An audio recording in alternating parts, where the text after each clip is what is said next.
Howdy folks, Timber Drifter here. Boy, my beard's looking crazy today. Alright.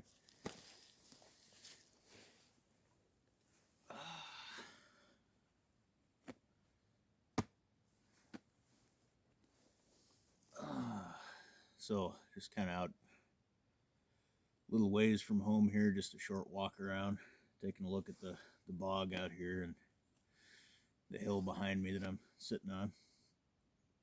There was grouse running around. They actually didn't fly off, which was kind of cool. They just ran off through the forest when they heard me coming. It's been weird. The weather has been odd. This is the first Christmas I remember here with no snow. This is the couple of days after Christmas now. So being out and about quite a bit the last week, I heard people talking. Seems like the consensus is that either 2000 or 2001, there wasn't any snow on Christmas. A lot of people remember it that way, but that was a couple of years, 3 years before I was here. So anyway, it's not that cold out. End of the day here, the sun is already below the treetops. So, going down fast.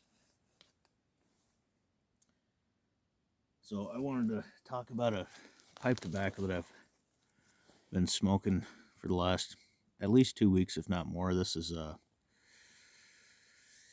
Arlington, what does it say on there? Arlington Imported Custom Deluxe. I like the grain on this pipe. It's particularly tight down here. So this pipe and a number of my other briars I'd put away some months back, cleaned them all out, and put them away in a brown paper bag and let them rest for a few months. So I've just had this one out today, smoking it. I'm going to talk about Briar Fox from Cornell and Deal. This is a tobacco that I had quite a few years ago, and I didn't smoke much of it at the time. It wasn't mine. I was smoking out of somebody else's stash, right?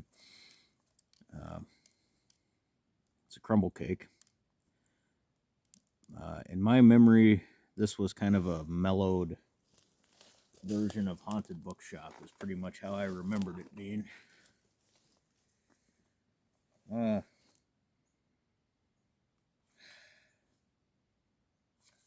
It's not that, really. The 10 note is kind of reminds me of raisins a bit, perhaps raisin bran even.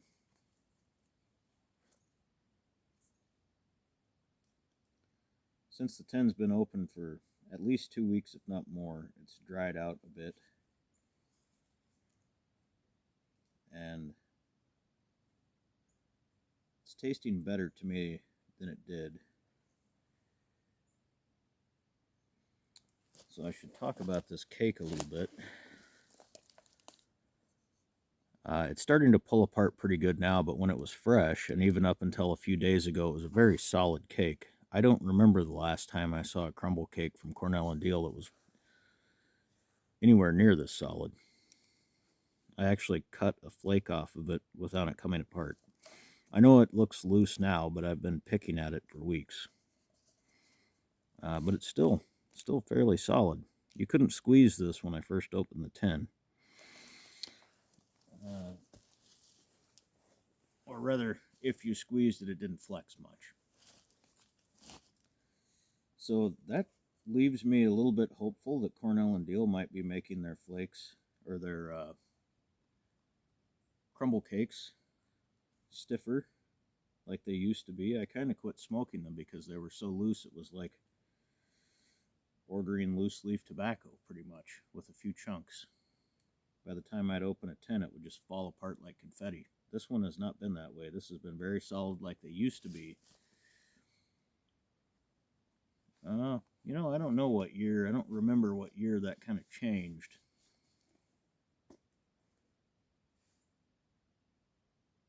Probably 6 or 7 years ago, maybe. Maybe not that long. I don't remember. So this tobacco was confusing to me for a little while because I kept tasting things that weren't there. And I'll explain that in a moment.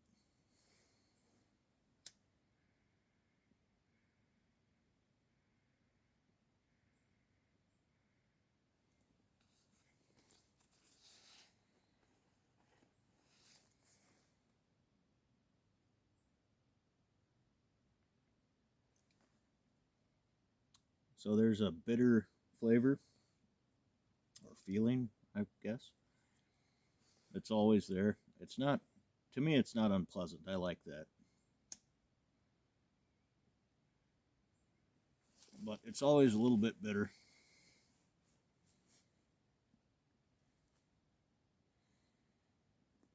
And there's a sweetness, very mild sweetness.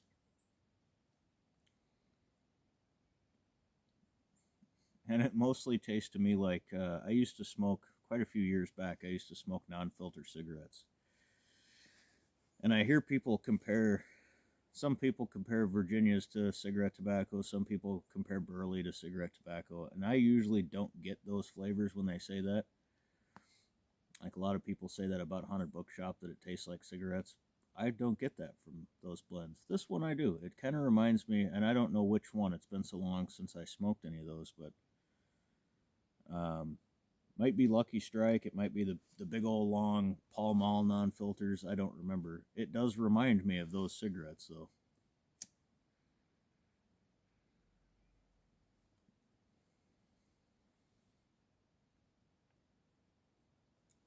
Minus the ashy aftertaste, which this doesn't have. To me, as always, anytime I'm talking about something, I'm talking about my own thoughts and impressions on it. Your mileage may vary and likely will.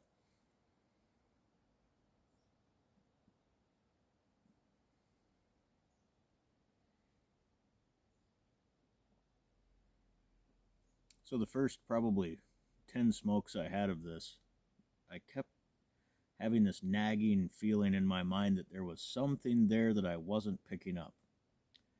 And I realized after a while it's vanilla. I kept expecting this to taste like vanilla, and it doesn't. And I think that's perhaps because there's some Cavendish in this, and I'm tasting it. Um, Perhaps it's roasted Virginia or Burley Cavendish. I don't know what, but whatever that flavor is, it keeps tricking my mind into thinking vanilla is going to be there, and it's not. So either I've gotten used to that, or it's dried out enough that that flavor has gone away. I don't know which. Either way, I'm not getting that now. I'm talking too much to keep the pipe lit, as to be expected. So other than that, I really don't have much to say about it. I like it. Um, it would be a good enough everyday smoke for me. Kind of like Haunted Bookshop or Orion's Arrow. Or lately, I've just been smoking, occasionally smoking straight Izmir tobacco. To me, that's a wonderful daily smoke. I bought it as a blending component, and then I just have just ended up smoking it. I have done a bit of blending, but I haven't tested any of those blends yet. I'm letting them sit. But this is kind of the variety I would put this tobacco under, is kind of an everyday smoke type of blend. There's not a whole lot going on. It's not deep, rich flavors. If I'm not talking constantly, it's easy to keep lit. It produces nice quality smoke. If I'm smoking it a bit too hot, I do get a bit of a throat hit from it, but not terribly.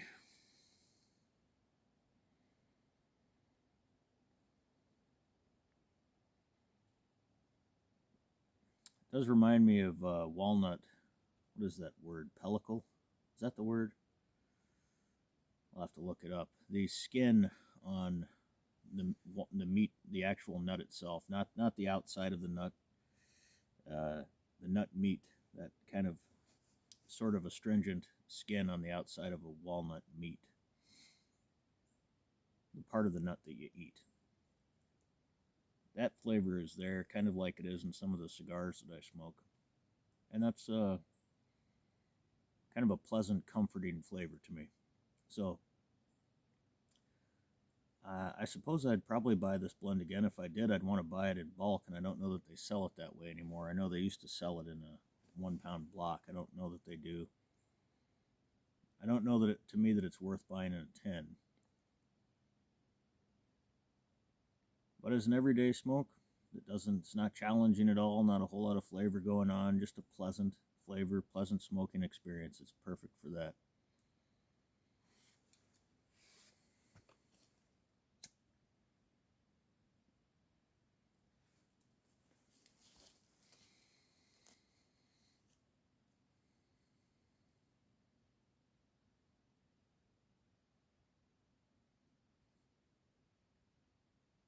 I can see why a lot of folks like this one.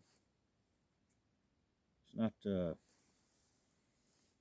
not challenging. Of course, I get no bite from this at all.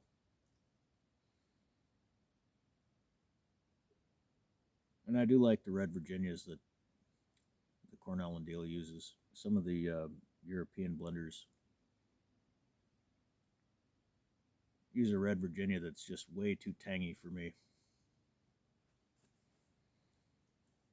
But I like their red Virginias, and I think that's what's in this. I'm not entirely sure, but I think it is.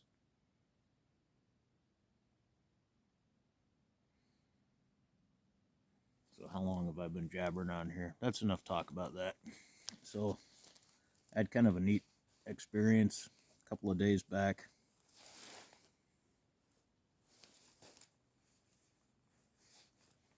I got a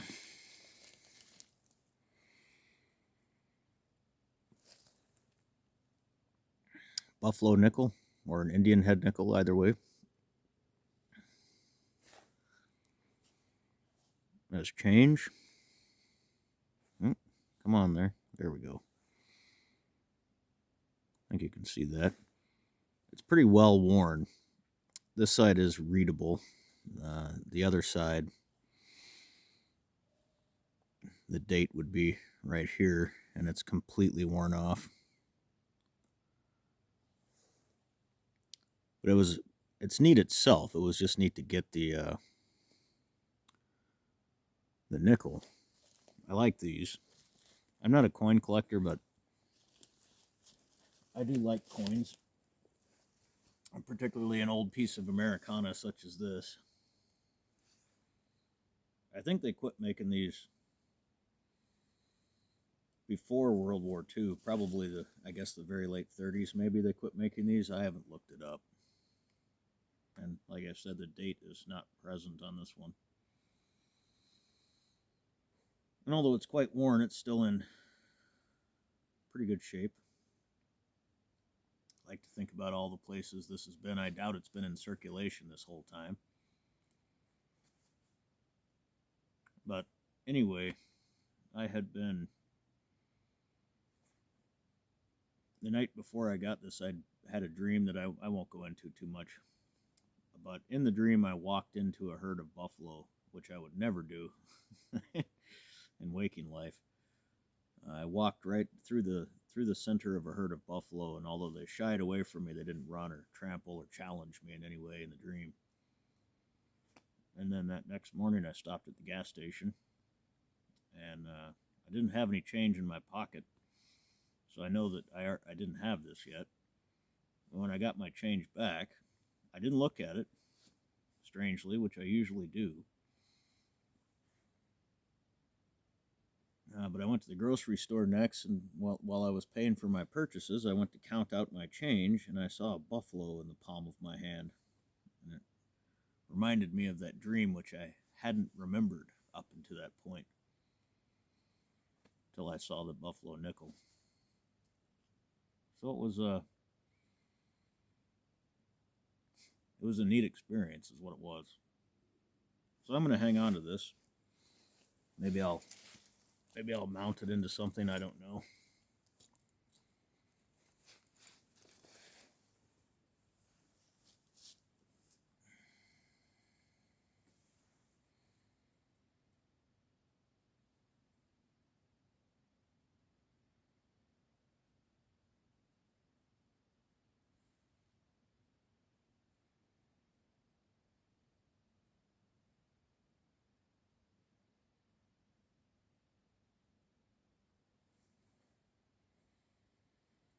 Been an enjoyable holiday season. Too much being out in public and interacting with people for me. I'm an introvert and I require a good deal of recovery time just from hanging out with people. It exhausts me. So today has been a recovery day. Watching a lovely sunset. Perhaps I can show you that. Maybe. Probably not. The camera usually won't pick it up. No, not really.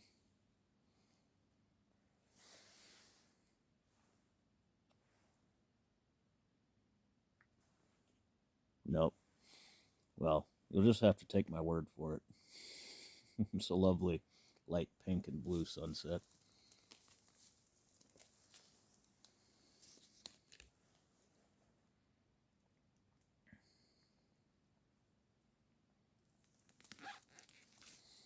It's all bog out there.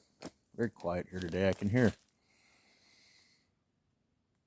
an engine running. It sounds like it might be a wood splitter off in that direction.